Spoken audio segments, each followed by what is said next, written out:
तो हम अब राजस्थान ज्योग्राफी में मेंस का टॉपिक जैव विविधता पढ़ेंगे।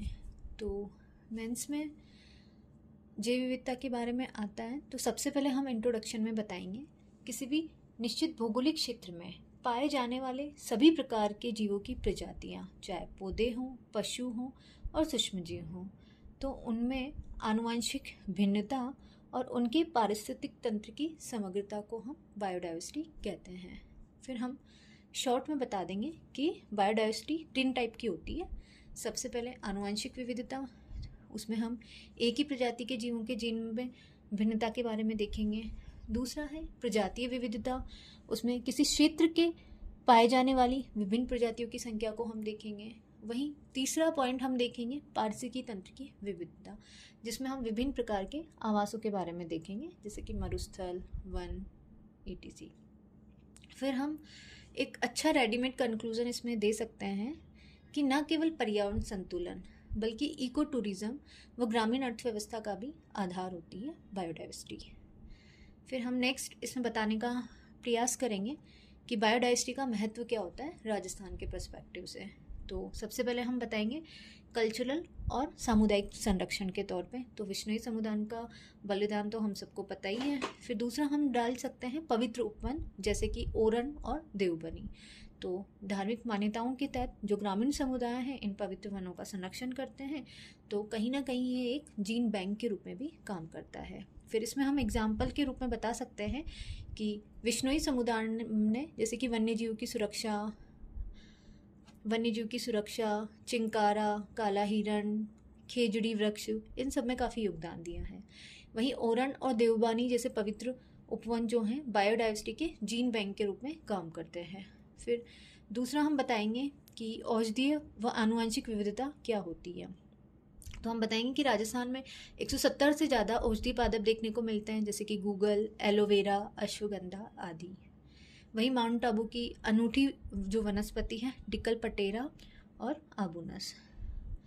नेक्स्ट हम बताने का प्रयास करेंगे जैव विविधता में पारिस्थितिकी व मरुस्थलीकरण की रोकथाम में इसकी क्या भूमिका है। तो ये मरुस्थलीकरण पर नियंत्रण रखता है, जैसे कि हम खेजड़ी, सेवन घास, रोहिंग्या, रोहिड़ा, ये सब मृदा के कटाव को रोकते हैं और बालू के टीलों को स्थिर करते हैं। चौथा हम बता सकते हैं कि जो दुर्लभ और जो संकटग्रस्त प्रजातियां हैं उनका भी प्राकृतिक आवास होता है, जैसे गोडावन हो गया।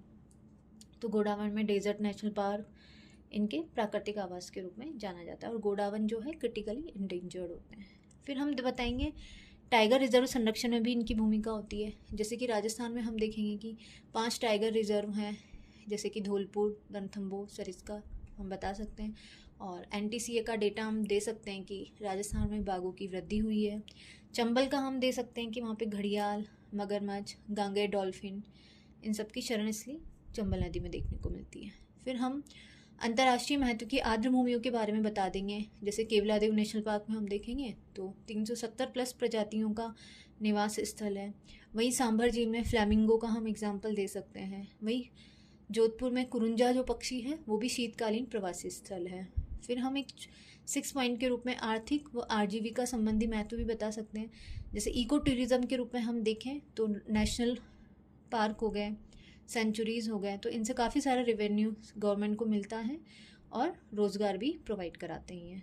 फिर पशुपालन और चारागाह, तो वहीं पे हम देखें तो सेवन और धामन घास काफ़ी पौष्टिक होती है। वहीं इन पश्चिमी राजस्थान में ही हम देखेंगे तो राठी और थारपाकर जैसी दुधारू गाय की नस्लें भी देखने को मिलती है। फिर हम देखेंगे लकड़ी और हस्तशिल्प, तो रोहिड़ा जो कि हमारा मारवाड़ के सागवान के नाम से फेमस है, तो वहीं जोधपुर जो है नक्काशीदार फर्नीचर के लिए फेमस है। अब हम इसमें एक अच्छा, क्योंकि थार मरुस्थल राजस्थान के 60% एरिया को कवर करता है लगभग, तो थार मरुस्थल का वो विशेष रूप से क्वेश्चन पूछा जा सकता है कि बायोडाइवर्सिटी में क्या योगदान है। तो उसमें हम पहला पॉइंट बता सकते हैं कि उच्च अनुकूलन क्षमता होती है, जैसे वहाँ की वनस्पति हम देखें तो कांटे देखने को मिलती हैं, लंबी लंबी जड़ें देखने को मिलती हैं, तने जो होते हैं मासल जैसे होते हैं। तो जैसे इसमें हम एग्जाम्पल भी दे सकते हैं, खेजड़ी हो गया, रोहिड़ा हो गया। तो वही है कि जो वन्य जीव है वो भी कम पानी में सर्वाइव कर जाते हैं और रात्रिचर होते हैं, जैसे कि लोमड़ी हो गया, मरू बिल्ली हो गई। फिर दूसरा पॉइंट हम ये दे सकते हैं कि संकटग्रस्त और स्थानिक जो प्रजातियां हैं उनका भी आवास होता है। जैसे गोडावन डेजर्ट नेशनल पार्क हो गया, तो डेजर्ट नेशनल पार्क में हम देखेंगे तो गोडावन देखने को मिलता है, काला हिरन हो गया, चिंकारा हो गया, तो ये मुख्य रूप से डेजर्ट नेशनल पार्क में देखने को मिलते हैं। वहीं पे हम देखेंगे तो मरुस्थल में हम देखेंगे तो पौष्टिक घास भी अवेलेबल होती है, जैसे सेवण और धामन जो भी हमने देखी भी थी, तो वहाँ के कहीं ना कहीं जो मृदा का कटाव है उसको रोकता है। वहीं राठी और थारपाकर जैसी गाय की नस्लें भी मिलती हैं। फिर हम देखेंगे प्रवासी पक्षियों का केंद्र है, जो हमने पहले भी देखा था, कुरंजा पक्षी का हम इसमें एग्जाम्पल दे सकते हैं। फिर नेक्स्ट क्वेश्चन हमसे ये पूछा जा सकता है कि थार मरुस्थल जो है, हम देखेंगे कि मरुस्थलीकरण बढ़ रहा है। यदि हम देखेंगे दिल्ली से हरियाणा की तरफ, गुरुगांव की तरफ वो लगातार एक्सटेंड हो रहा है, तो उसके लिए सरकार या हमें क्या एक रणनीति अपनानी चाहिए एज अ प्रशासक के तौर पे। तो सबसे पहले हम बता सकते हैं कि पारिस्थितिकी रूप से जो संवेदनशील क्षेत्र है उसका हमको संरक्षण करना चाहिए। कहीं ना कहीं लाठी सीरीज या जो डेजर्ट नेशनल पार्क है उसको हम नो डेवलपमेंट जोन घोषित कर दें, ताकि वहाँ पे कोई भी विकासात्मक गतिविधियाँ नहीं हो। दूसरा, वहाँ पे जो पारंपरिक चारागाह हैं उनका हम पुनरुद्धार कर सकते हैं। तीसरा, हम देख सकते हैं कि हरित आवरण और मौसमी रोकथाम को कैसे कम करें। तो जैसे हम अफ्रीका में भी देखते हैं ग्रीन बेल्ट वाला, तो हम यहाँ पे भी एक शेल्टर बेल्ट बना सकते हैं जो कहीं ना कहीं हवा की गति को धीमा कर देगा।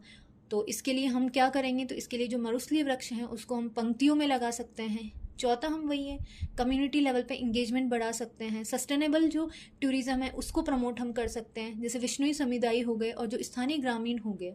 तो कहीं ना कहीं वो जो बायो मैनेजमेंट कमिटीज़ हैं उनके माध्यम से जो निर्णय प्रक्रिया है उनमें हम विश्नोई समुदाय को अच्छा शामिल कर सकते हैं, ताकि वो एक पर्यावरण संरक्षण के लिए एक अच्छा महत्वपूर्ण रोल प्ले करेंगे। फिर फिफ्थ पॉइंट हम बता सकते हैं कि जैसे पारंपरिक और आधुनिक जल प्रबंधन का समन्वय कर सकते हैं। जैसे इंदिरा गांधी नेशनल पाइपलाइन है, तो वहाँ पे हम देखेंगे तो जल के अनियंत्रित उपयोग होता है, तो उसको हम रोक सकते हैं। उसके अलावा हम ड्रिप और स्प्रिंकलर सिस्टम लगा सकते हैं। फिर जो भी हमारे राजस्थान के जो पारंपरिक जल संरक्षण वाली चीज़ें, जैसे खड़ीन हो गया, टाका हो गया, तालाब हो गया, नाड़ी हो गया, तो इन सबको पुनर्जीवित कर सकते हैं। तो थैंक यू गाइस, ये हमारा टॉपिक पूरा होता है।